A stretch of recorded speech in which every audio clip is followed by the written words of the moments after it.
Well, I think we'll get started here. I want to thank you all profusely for coming on a beautiful sunny morning here.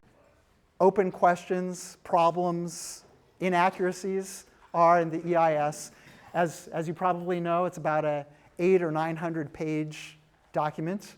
I haven't read the whole thing, but we have volunteers who have divvied up the EIS to analyze it, to try to understand it, and then we share amongst ourselves, like, oh, I found this in this section, this might be worthy of comment. My name is Don Marsh, I'm the president of CENSE, but there is a lot of talent that's backing me up, that's providing all this good support and good analysis. So just to be clear about what we're talking about, I think it's important to make a distinction between Energize East Side, which is the project on the left, which is an 18-mile transmission line, goes through 4 East Side cities, operating at 230,000 volts.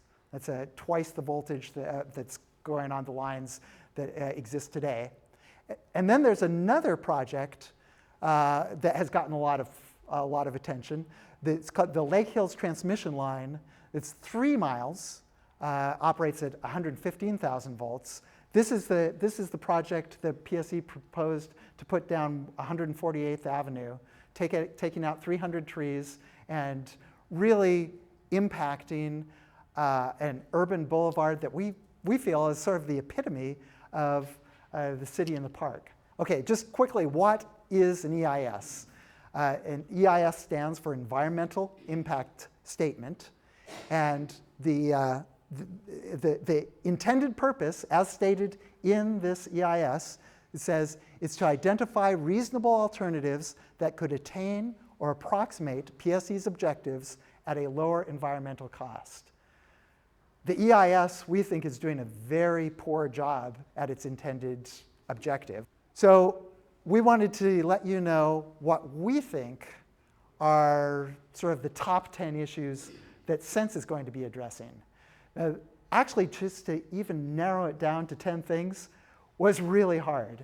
Our number 10 issue, I'm going to do this Letterman style, working from our, up to our most significant issue. So, when trees are our number 10 issue, oh man, there's some really good stuff coming up. But, I mean, trees, of course, is a huge issue. PSE is saying that they're going to have to remove, depending on the route, somewhere between 3,600 and 5,400 trees. And the EIS says, well, that's less than significant. Oh boy, I just cannot believe that is the conclusion of this. And I'll show you why in a minute. The other problem here is that there's no list of the actual trees that are in jeopardy here. Now, that might seem like a big task to write down thousands of trees, but this is exactly what happened for the Lake Hills transmission line. They showed exactly each tree that was going to be removed. And this makes a big difference to people who are, the transmission line's going through their backyard and they know they're going to lose some trees. They want to know which trees are going to go, and then they can judge whether that was less than significant or not. I live, Forest Hill Park. And this is how it looks today. And you can see back here, let's see if this is the transmission pole, and you can barely see the lines hidden among the trees. And it's not our favorite feature of this park, but it's not too bad.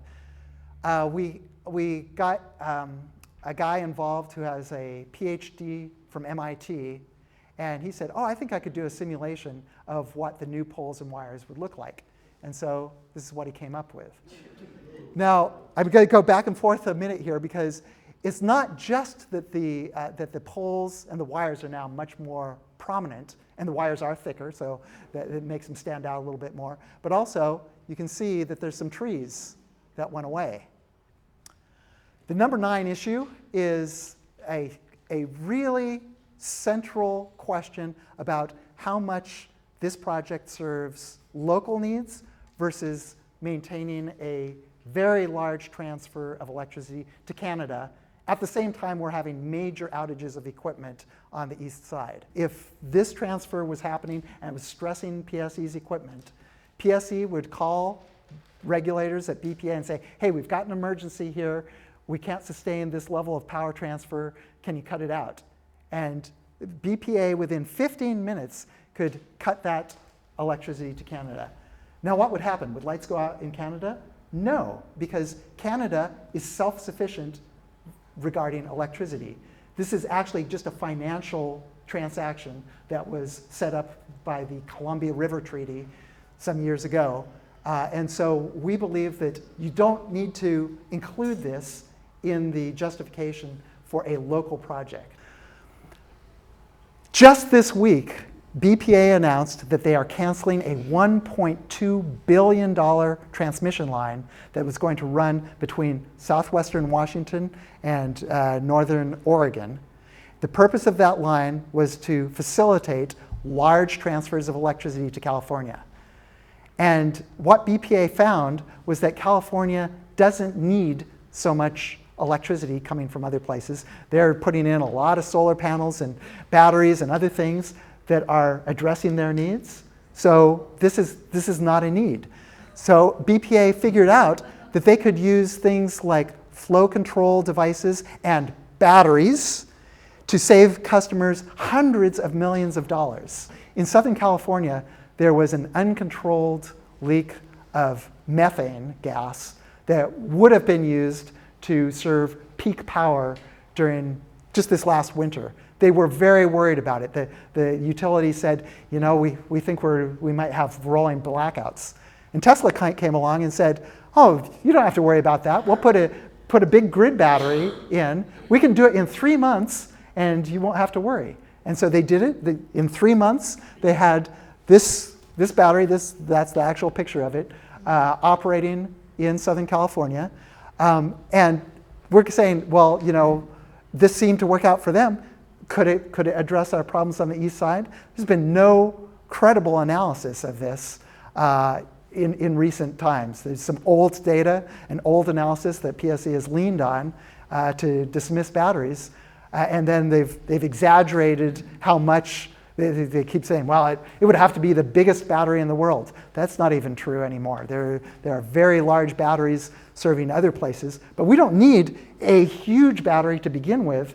If the need is real, it develops over time. And we could start with a very small battery, add a few more banks as the need is demonstrated. We think this is a very economical way to address the problem. And the one other thing that's really cool is this will lower carbon emissions, because then you can store variable sources of electricity like solar and wind. This is stated right up front in the EIS. We're not going to look at seismic hazards in this EIS. Wow. So as you probably know, it's been a few hundred years since the last major earthquake in our area. And you know, some people think we're kind of due for another big earthquake. What would happen if the Seattle Fault that runs perpendicular to these transmission lines and the Olympic pipelines underneath them, if that slipped by 10 feet, it would absolutely shear the pipelines. And then if you had transmission wires down, which the EIS says is a possibility, if you have live wires in contact with tens of thousands of gallons of jet fuel or gasoline, you'd have a fire in the middle of an emergency situation where roads might not be easy to navigate, where emergency responders would be doing a lot of other work. This seems like something the EIS should really flesh out. So to just dismiss and say, the EIS includes this formula for risk, and we think it's a fine formula. It says risk is defined as the probability or the likelihood of an event occurring multiplied by the severity of the consequences or the impact of that event. Okay? So we put this little table together. It should be in the EIS, but let's just compare these two scenarios.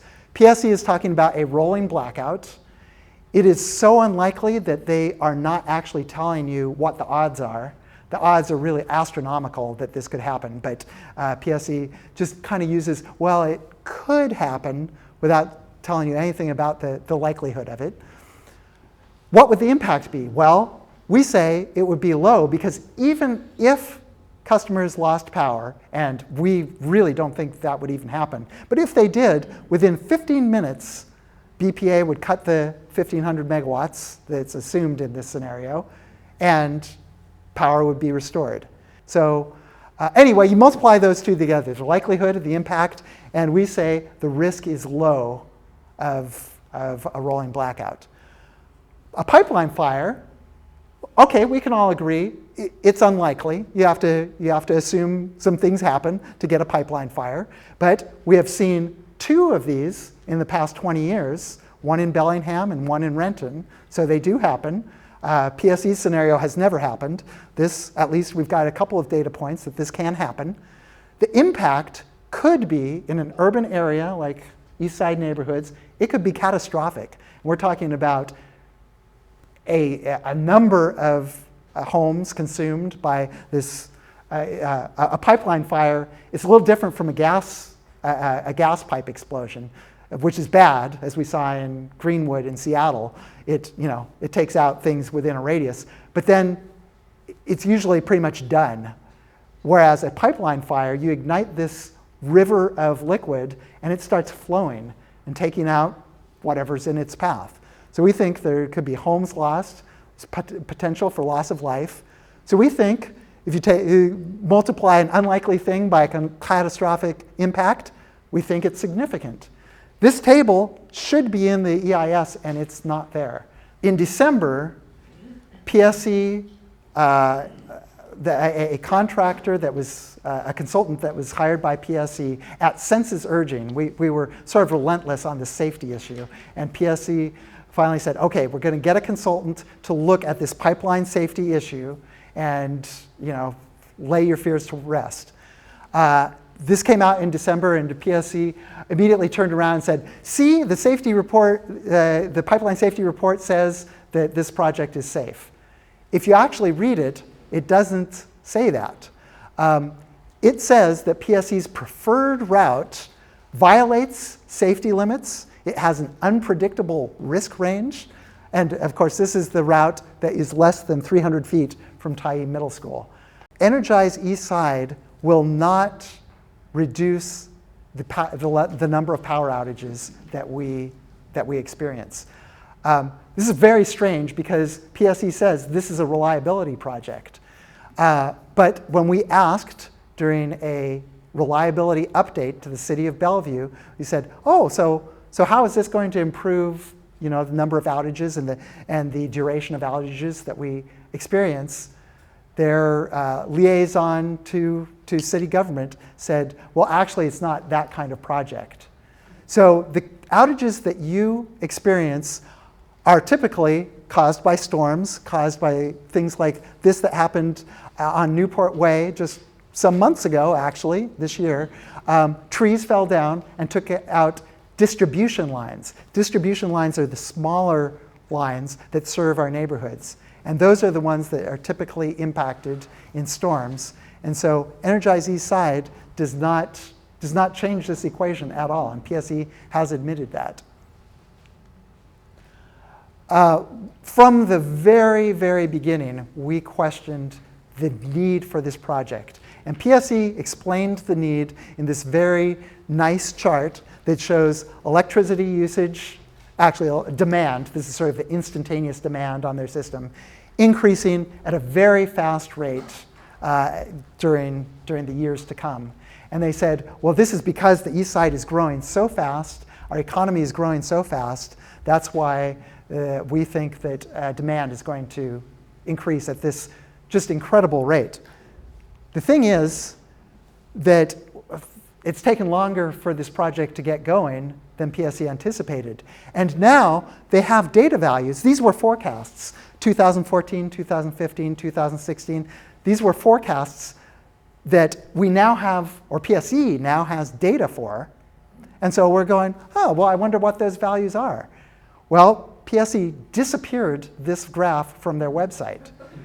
And we think it's because if they put the actual values on that graph, they would not be growing very fast. In fact, they might be going down. That would be kind of embarrassing. So they just don't show this graph anymore. It is an amazing thing that this EIS does not have a single graph showing us what the problem is. And I think that's because PSE does not want to show you what the problem is. Now, why are we thinking that these values might be going down? It's because of this. This is a graph using PSE's own data for the city of Bellevue that shows even though during the past 5 years our population has grown by 7.3%, our actual electricity use, and this is total electricity use for Bellevue. This isn't just individual customers. The total has gone down by 5.7%. People are going, whoa, how is that possible? Energy efficiency, LED lights, conservation, they're all having a major impact on electricity consumption in the Pacific Northwest. And this isn't just Bellevue that's experiencing this. This is Seattle City Light says they're seeing the same thing. The Northwest Power and Conservation Council says efficiency is really the answer to all our electricity needs in the next couple of decades. Okay, so our number one complaint with this EIS is why are we still talking about all these different route options? We really expected that the EIS at this time would tell us, okay, here's the route we're going to use, here's where the poles are going to go, here's the trees that we're going to have to take out. This is necessary in order to evaluate the environmental impact. So we'd say, how is it possible that anyone can evaluate the environmental impact of Energize East Side when Energize East Side is not defined? Final thing is that our top 10 issues are really just the tip of the iceberg on what could be commented on this EIS. So anything that you feel you can add, either specifics about your neighborhood or something that you know about,